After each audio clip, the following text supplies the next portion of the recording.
Well, good morning. That was good. We're not doing exactly what I think any of us want to do, which is staring at a screen. I wish we were all together, but the weather has kept us apart for a second week in a row, and honestly, it's a double whammy. If you haven't noticed, I'm chomping at the bit to get back into the Gospel of Mark. I'm so excited about it. The next passage we're supposed to jump into in Mark, after our 2 month break, is the pinnacle passage in Mark. It is when Peter, Jesus asks, the disciples, "Who do you say that I am?" And Peter responds, "You are the Messiah." And it is just this turning point moment in Mark, and Mark sets this new trajectory towards the cross, and it's this exciting passage. I mean, honestly, this is the passage that really changed my life. I was studying that passage with my dad as I think maybe a 12-year-old, that then kind of encouraged me to get baptized. I mean, this is a passage I love, and I'm chomping at the bit to share it with you.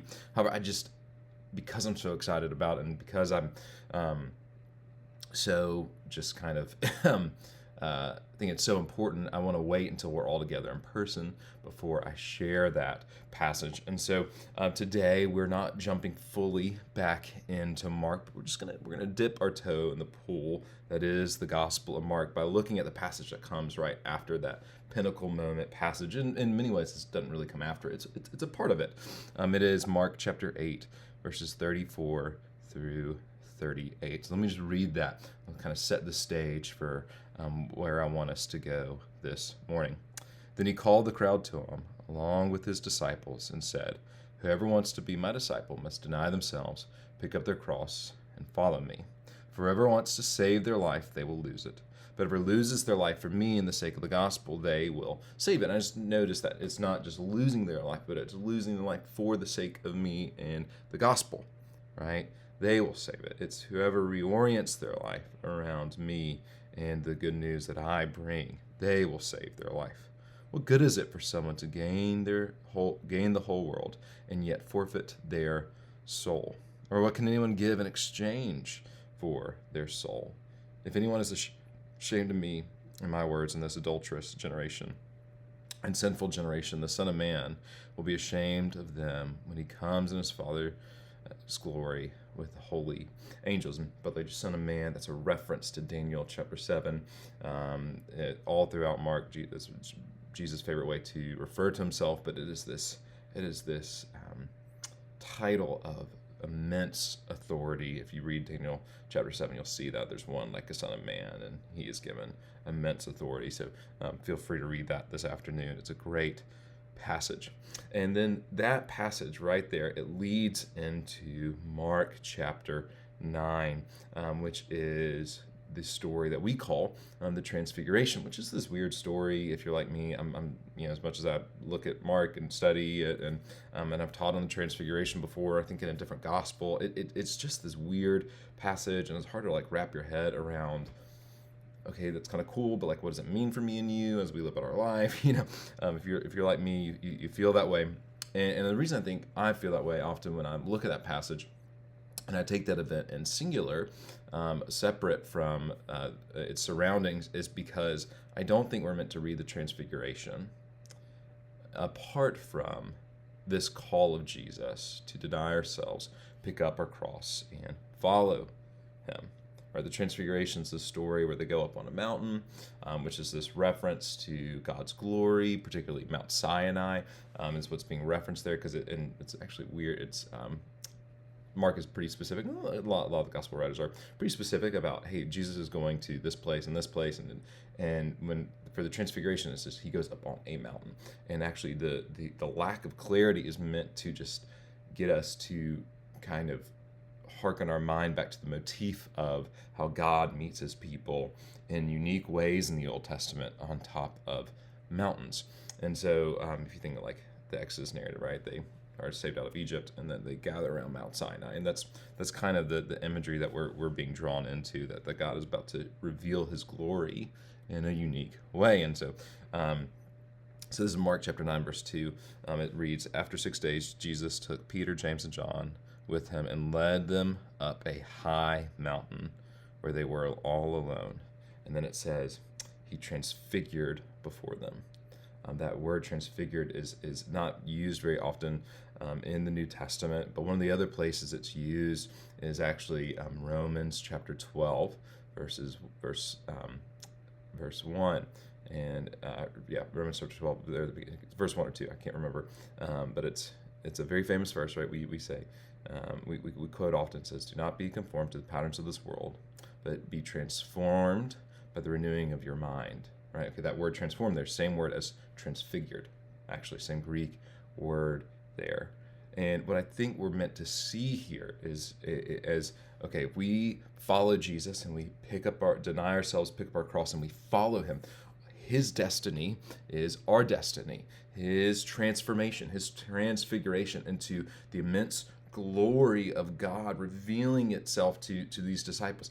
That transfiguration is directly tied to denying himself, picking up his cross, right, as he was called to do. And so when we do the same, when we follow him in that way, and we deny ourselves, pick up our cross, and follow him, his destiny is our destiny. So we are transfigured. We are transformed into these glorious beings that whether we recognize it or not, that's the thing we all long for. It's this transfiguration, right? We have that God-shaped hole in our heart, all these different things that we say, that all that longing we have, whether we realize it or not, it all points to that reality.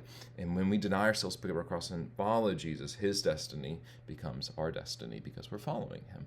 And we are transfigured. We are transformed. And it's amazing. The other reason I think this story matters, and the reason I think it needs to be read in the context of Mark chapter 8, is because I think this story is also not just about Jesus' destiny being our destiny, this transfiguration, this glory, this weight of life that we are kind of given by following Jesus, but also it's meant to communicate Jesus' authority.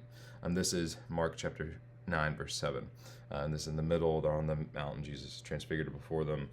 Elijah and Moses have appeared. It's just this amazing moment for these disciples. And then it says, "Then a cloud appeared and it covered them.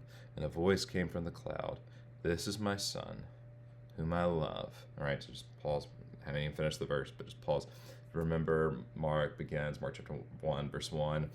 Jesus, this is the good news of Jesus, the Messiah. Okay, he just was called the Messiah in chapter 8. And then what? The Son of God. So all here in the middle of Mark is coming full circle. Mark is so sophisticated. Mark is doing just these amazing things.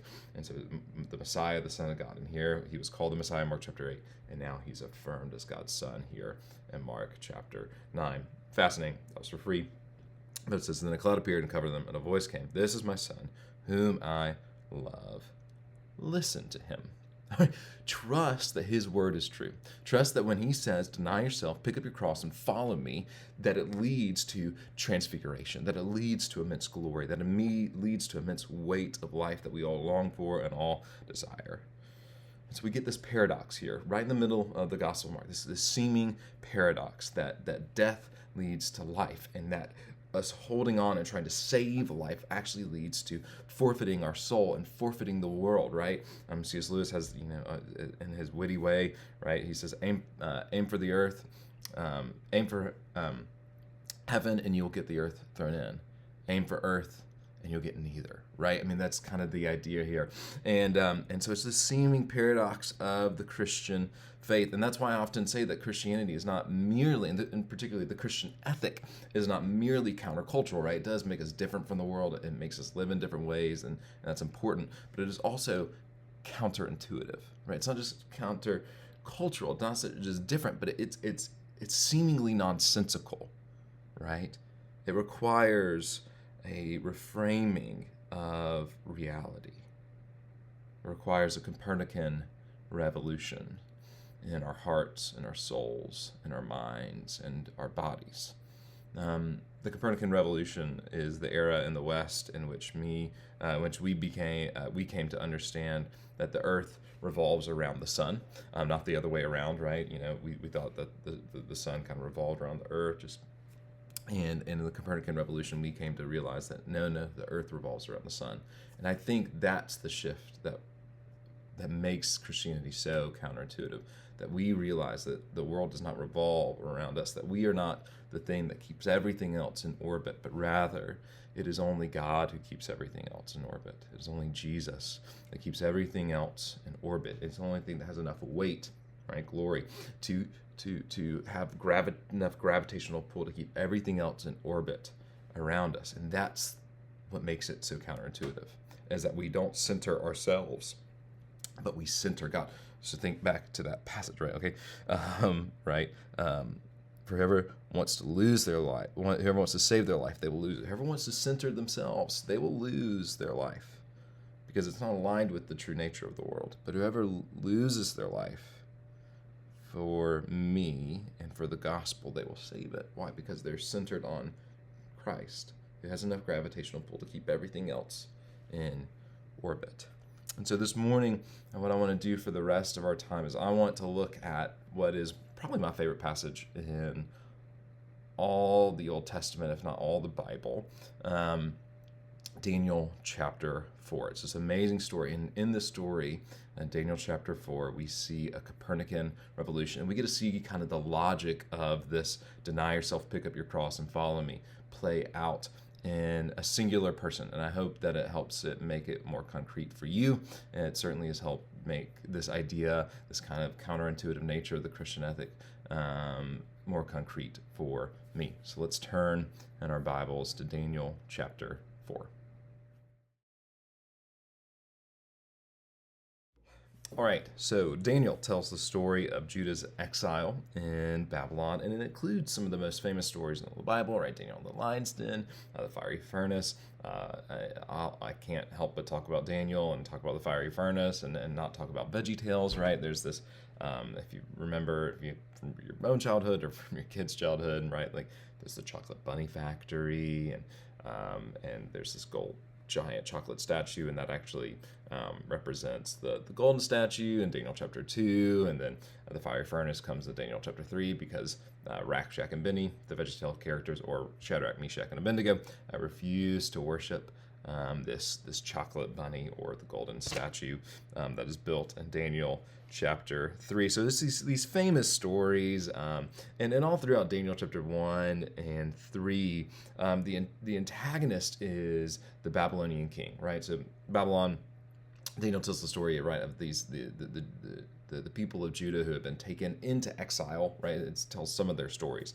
And the antagonist is, understandably, the king that has taken God's people into exile to be his servants in the kingdom of Babylon. His name is King Nebuchadnezzar.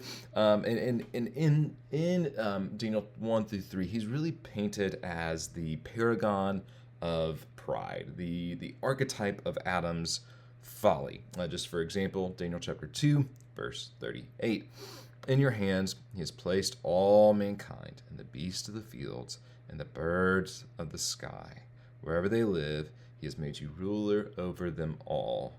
You are the head of gold. This is Daniel interpreting a dream that King Nebuchadnezzar had. And this is what he says to him. And just think for a second, like, what does that sound like? It sounds like Genesis chapter 1, right? It sounds like God's commission to Adam and Eve, right? To have dominion over the fish of the sea and the birds in the sky and over every living thing that moves on the ground. And so Daniel really wants to paint for us a picture of Nebuchadnezzar as this kind of paragon of pride, or the archetype of Adam's folly. And in that, Nebuchadnezzar is not just the bad guy. He's not just the antagonist. He's also a mirror, right? For us to understand who we are as people when we also fall into Adam's folly. However, Daniel chapter 4 is this fascinating passage, in my opinion, because Daniel 4 is a letter from King Nebuchadnezzar, the one who is in many ways enslaved God's people, certainly oppressed God's people, and is taking God's people into exile in a foreign kingdom.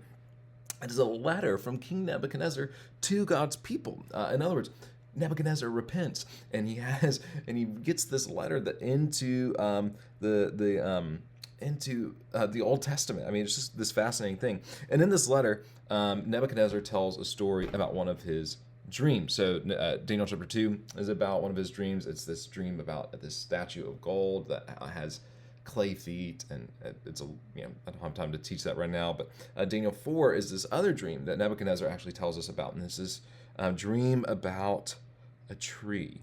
And it serves very clearly just the detail. I'm not going to have time to flesh out each detail that would lead us to this, but the fact that his dream is about a tree serves as an echo to the choice that Adam and Eve had to make in the Garden of Eden. Genesis chapter 2, verse 9. In the middle of the garden were the tree of life, okay, and then the tree of the knowledge of good and evil. So the tree of life, and the way that it's written, it's like, hey, which tree are you going to take from, right? It's a choice. Are you going to take from the tree of life, or are you going to take from the tree of the knowledge of good and evil? So the tree of life is in many ways the embodiment of our dependence upon God, right? We do not have life in and of ourselves. We only have life in so far as God has granted it to us, insofar as God has gifted it to us, insofar as God has breathed the breath of life into our very lungs, right? And so the tree of life is really the embodiment of humility. It recognizes, okay, think about the Copernican revolution, that me and you are not the center of the world that keeps everything else in orbit. The tree of life, as we take from it, recognizes that it is God that is the center of the world, that has enough gravitational pull to keep everything else in orbit around it. The tree of the knowledge of good and evil, on the other hand, the tree of the knowledge of good and evil that the serpent convinces Eve and then Adam to eat from, is the embodiment of independence from God, right? What does the snake say? What does the serpent say? He says, if you eat from it, you too will be like God. And what he means there is, and therefore you will not need him anymore. So, right, we were meant to kind of interact with the world by first going vertical. God, how should I interact with this thing? And then we go back horizontal.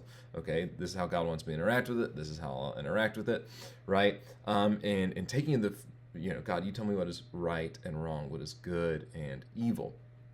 And in taking of this fruit, we as the human species are making the choice to cut out the middleman, right? I no longer need God to dictate what is right and wrong, what is good and evil. I will make that choice for myself. It is this embodiment of independence from God, and therefore the tree of knowledge of good and evil is the embodiment of pride. It says, I'm the center of the world that keeps everything else in orbit around me. So I want you to think back to our passage in Mark that we're reflecting on, that this study is trying to help us kind of ingrain into our hearts and our minds and our souls and our bodies. Mark, all right, chapter 8. For whoever wants to save their life, this is Jesus to any who would follow him. For whoever wants to save their life will lose it. But whoever loses their life for me and the gospel, they will save it. Okay, whoever wants to reorient their life around me, they will find life. The tree of life. Okay, but whoever tries to save their life, whoever really centers on themselves, they will lose it. All right? What good is it for someone to gain the whole world and yet forfeit their soul? All right? And so with that in mind, I want to jump into Daniel 4. However, before we fully jump in, let me just say one phrase, and this phrase is going to kind of frame the rest of this conversation. That phrase is this: we become what we worship, all right? And so I just want you to keep that in your mind. We become what we worship, and when you think of worship, it's not just what we sing to, but we become what we center our life around, right? Me and you, as we center our life around something, we become more like that thing, okay? So keep that in mind as we go through this passage, Daniel chapter 4. Fascinating. Okay, we're going to pick up in verse 20 of Daniel chapter 4. And so far, what's happened in this story, this letter from King Nebuchadnezzar to God's people, is that he's told the story, this crazy dream that he's had that has terrified him. This dream, as we've said, it's about a tree, and this tree is cut down, and there's all these different details. If you want to, you can read that this afternoon, Daniel chapter 4. Verses 1 through 19. But Nebuchadnezzar brings in magicians and enchanters and astrologers, and none of them are able to interpret this dream for Nebuchadnezzar. And so he brings in Daniel, because in Daniel chapter 2, Daniel's already proven to be able to interpret dreams, and he recounts this dream for King Nebuchadnezzar. And this is where we're picking up. Verse 20, Daniel chapter 4. The tree you saw, which grew large and strong, with its top touching the sky, visible to the whole earth, with its beautiful leaves and abundant in fruit, providing food for all, giving shelter to the wild animals, and having a nesting place in its branches for the birds. You, your majesty, you are that tree. You have become great, and you have become strong, and your greatness has grown until it reaches the sky, and your dominion extends to the distant parts of the earth. Okay, so think, what does it sound like? Your dominion extends to the distant parts of the earth while talking about a tree.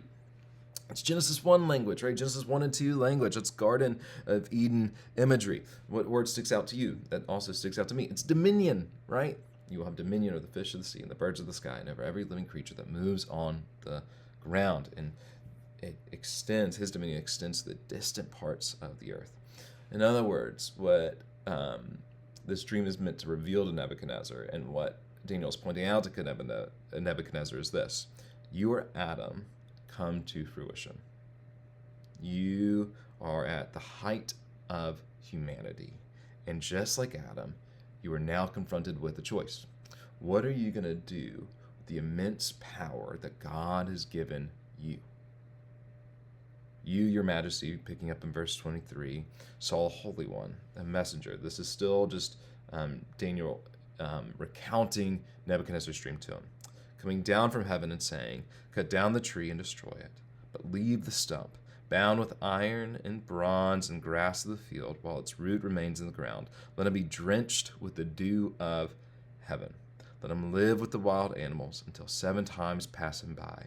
This is the interpretation, your majesty, and this is the decree the Most High has issued against my lord, the king.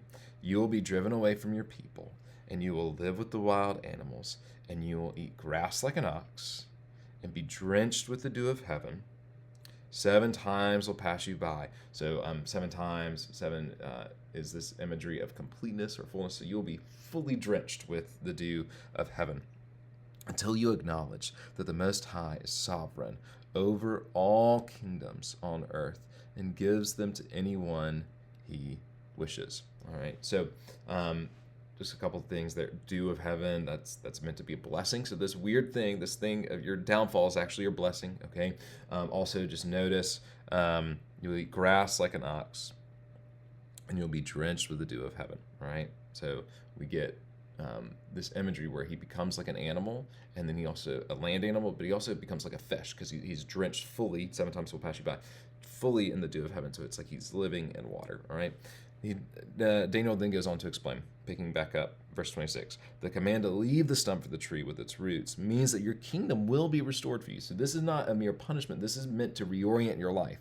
Okay.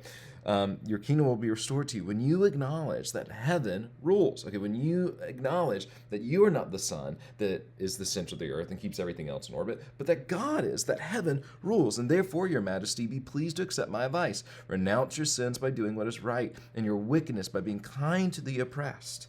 Right? You think you can oppress people because the world revolves around you, right? It has given you a permission structure that, well, everyone must serve my needs, and therefore I can oppress them on my way to the top. Okay? So renounce your sins by doing what's right, and your wickedness by being kind to the oppressed. And it may be then that your prosperity will continue. In other words, are you going to acknowledge that heaven rules and thus become like God? Okay, you become what you worship. Are you going to acknowledge that heaven rules and therefore you will become like God? Or will you act like God? Okay, worshiping yourself, taking the fruit of the tree of the knowledge of good and evil. Will you act like God, worshiping yourself, and therefore become like a beast because you are a creature? Okay, so if you worship, this is the logic of Daniel 4, and I think this is the logic of Mark chapter 8 here. You become what you worship. If you worship God, you will become more like him. If you center your life around him, if you lose your life for the sake of Christ and the gospel, you will become more like Christ in the gospel, who transfigures, Mark chapter 9, okay, and has glory, and has weight. You will become more like him. But if you center your life around yourself, you are not creator, you are creature.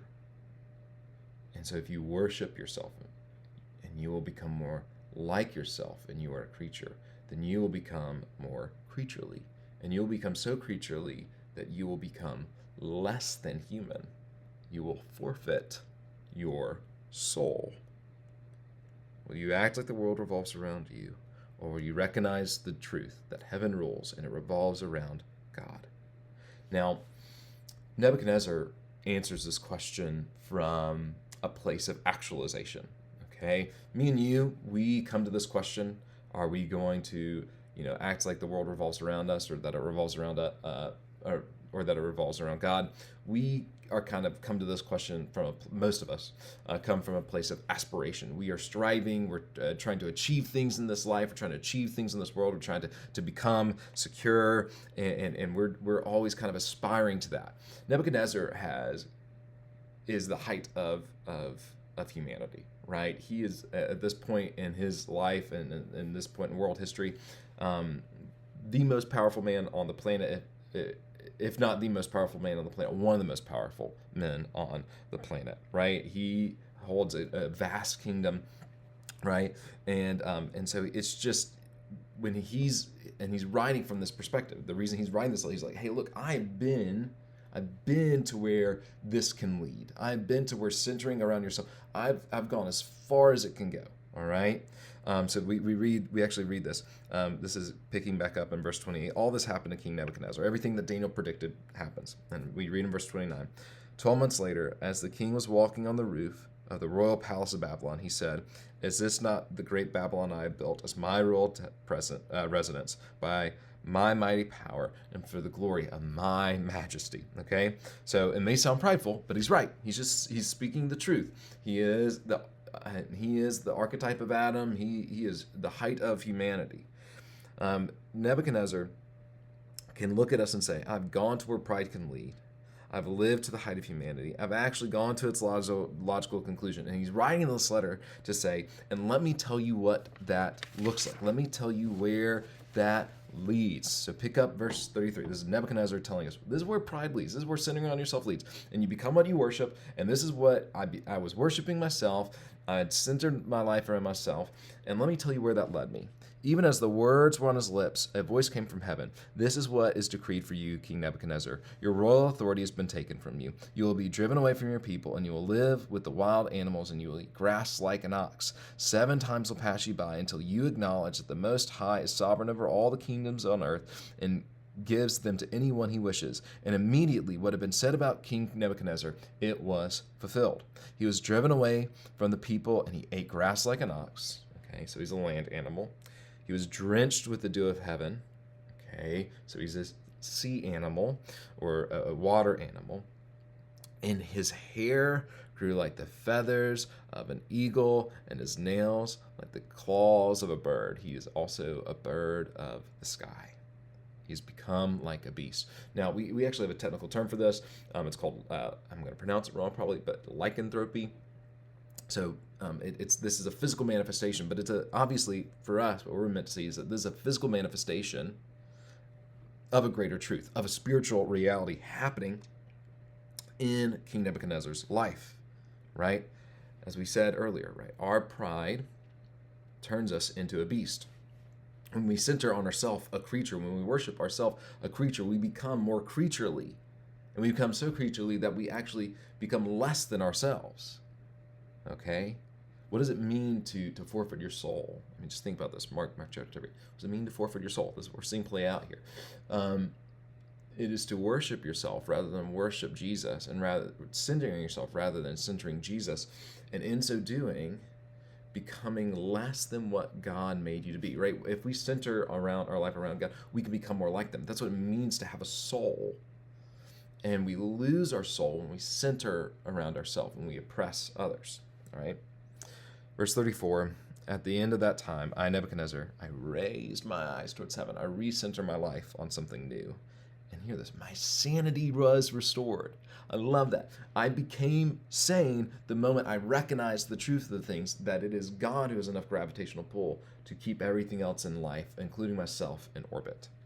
Then I praised the Most High, and I honored and glorified him who lives forever. His dominion is an eternal dominion. His kingdom endures from generation to generation, and all the peoples on earth are regarded as nothing. He does as he pleases with the powers of heaven and with the peoples of earth. No one can hold back his hand or say to him, "What have you done?" At the same time that my sanity was restored, my honor and my splendor were returned to me for the glory of my kingdom. Okay, glory, transfiguration.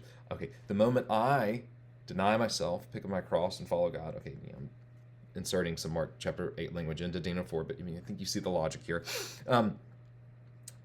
The moment that Nebuchadnezzar recognizes that it is God who's at the center, what happens? He is then glorified. Right? You see the same pattern in Mark chapters 8 and 9. My advisors and nobles sought me out, and I was restored to my throne and became even greater than before. Now I, Nebuchadnezzar, praise and exalt and glorify the King of heaven, because everything he does is right, and all his ways are just, and all those who walk in pride he is able to humble. Each Sunday we gather around the table, and yes, this Sunday it looks different. We are at our own tables in our living rooms, probably sitting on the couch, maybe watching this on your TV or your computer or your phone. But we still have the opportunity this Sunday to gather together, even if it's more in a figurative way than physical way, and humble ourselves, to gather around the table and admit that me and you, we are not the center of the world. Because what happens around the table?